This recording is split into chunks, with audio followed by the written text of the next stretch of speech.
Okay, let's jump right in. Welcome to this explainer on Chapter 179, The Radical Synthesis. We're going to be unpacking the deep, systemic implications locked inside this fascinating historical archive. Because look, this isn't just a simple chronicle of events. What we're actually looking at is a rigorous, almost mathematical map detailing the precise operational mechanics of human nature, of virtue, and, crucially, of vulnerability. It's incredibly dense, so let's get started. To keep things organized, we'll map this out across 5 structural phases. First, the descent to the lowlands. Then, we'll unpack the unilateral strain equation. Third, we'll analyze Valac and altruistic hubris. Fourth, we'll examine the vulnerability balance. And finally, we'll chart out the resulting democratic archival matrix. All right, Phase 1, the descent to the lowlands and the unilateral strain. Our archive opens with a really profound geographical and spiritual shift. We follow High Captain Valerie, the singular master of protective stewardship, as she literally descends from the stabilized high-altitude limestone towers of Archon's Crest. She's moving down into the damp, mist-shrouded lowlands. And this shift isn't just topical.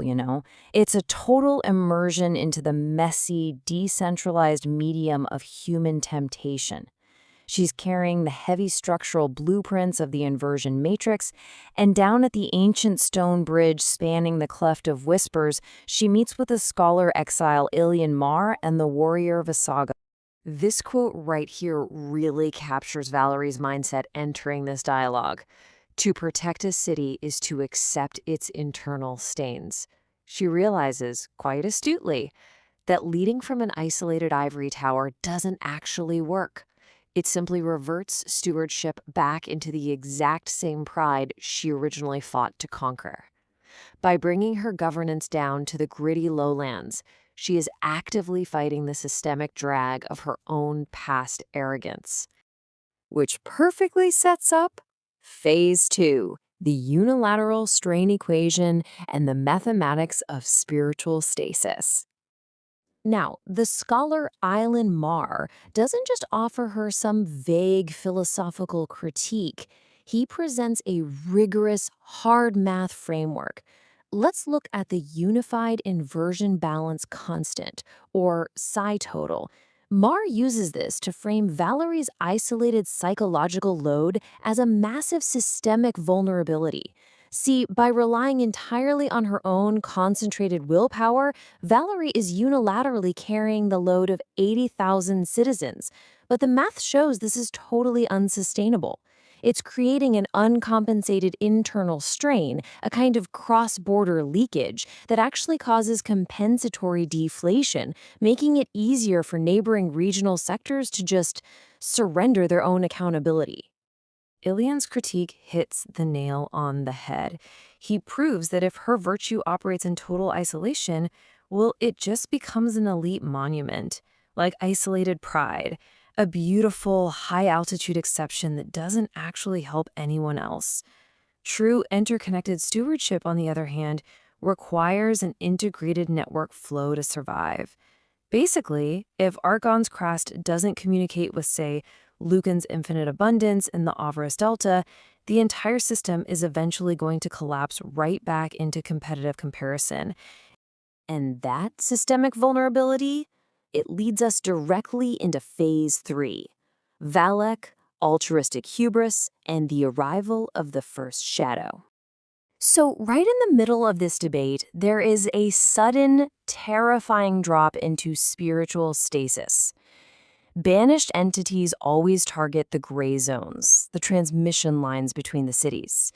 And we see this rapid deceleration of the lowland matrix unfold. First, the ambient emerald fire literally freezes into a static sculpture. Then the lowland fog hardens into localized pockets of stasis. Finally, the temperature plummets to the absolute zero of spiritual indifference.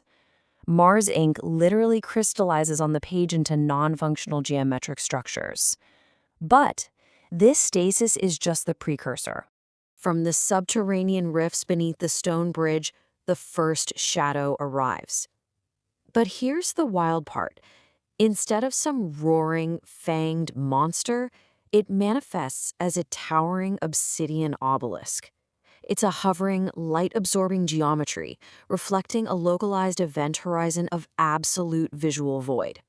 This is Valac, and Valac understands something absolutely crucial. For a singular master like Valerie, the most fatal wound isn't physical. It's the one inflicted by their own self-doubt. Listen to this psychological trap Valac sets. It vibrates a perfectly rational consciousness directly into her mind. You have merely institutionalized your arrogance under the title of stewardship. Wow. Valac is weaponizing Valerie's own history against her, arguing that her stewardship is just a prolonged dependency loop for her citizens. It claims she hasn't actually defeated pride, she just changed the sign of the equation from positive to negative, while the absolute value remained identical.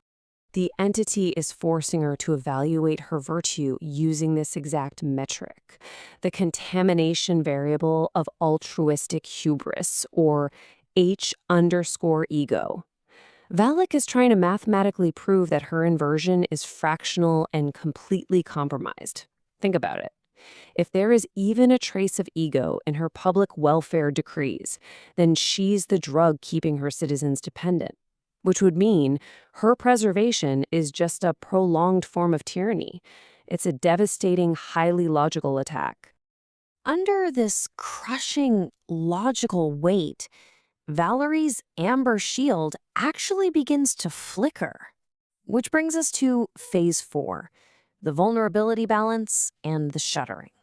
How does she counter this primordial logic? Well, rather than expanding her shield to stubbornly defend her perfection, Valerie does the exact opposite. She unclasps her ceremonial cloak and drops it right into the frost. She applies the formula of protective stewardship. By stripping away her authority and publicly embracing her structural contamination, openly admitting that yes, she is flawed and carries residual ego, Valerie mathematically zeroes out her self-importance. And, as you can see in the formula, as self-importance approaches zero, the structural power of her shared vulnerability scales to infinity. Valac desperately tries to maintain its grip, warning her that without her absolute perfection, future generations will forget her laws and misuse them. It tells her she is building an empire of sand, and Valerie's reply is just the ultimate defense. Then let it be sand. She realizes that defeating the first shadow requires the total, absolute surrender of the desire for historical immortality. Her responsibility isn't to some eternal legacy. It is only to the absolute value of the present hour. By submitting to the collective registry rather than standing above it as an isolated savior, she completely eliminates the leverage point Valac needs. Stripped of the leverage of perfection, the entity's absolute certainty stutters, and then it shatters. With a thunderous detonation, the obsidian obelisk explodes into 1,000,000 fragments, dissolving into harmless gray ash. The lowland bridge is completely scrubbed clean of primordial contamination. The emerald fire thaws, the ink flows again, and we enter our final phase, the democratic archival matrix and the cross-border grid. This victory reveals how Valerie's personal realization scales outward into a massive, integrated system brilliantly codified by Ilyan Marr in the 7-part comprehensive archival data matrix.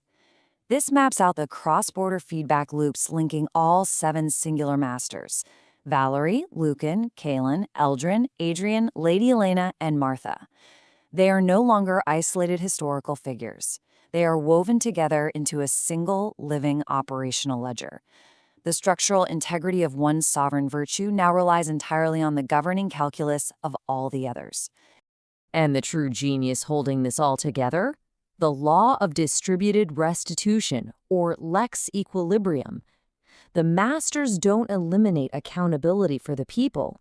They simply act as primary valves, balancing the pressure so everyday people can fight and actually win their own small battles. A weaver fixing a bad thread, a guard refusing a small bribe, these hidden, ordinary micro-victories of self-restraint by common citizens are what act as vital circuit breakers to sustain the overarching matrix. The burden of survival, it turns out, is entirely democratic. From outside the geometry of the seven centers, out in the frozen gray wastes, Watcher Belial records this historic validation, but he notes an absolutely essential truth. This entire system holds precisely because it is a dynamic gamble relying on mortal free will. The ink on the ledger of human nature remains permanently wet. It literally cannot be locked into some automated holiness. Every new soul must wake up and actively choose vulnerability over rigid certainty. Which leaves us with the most profound reality of Chapter 179. The survival of this entire network relies not on flawless heroes in ivory towers, but on us, on everyday people. So I'll leave you with this. If the ledger of human nature remains permanently wet, what hidden micro-victory of self-restraint will you choose today to sustain the matrix? Thanks for joining me on this deep dive. See you next time.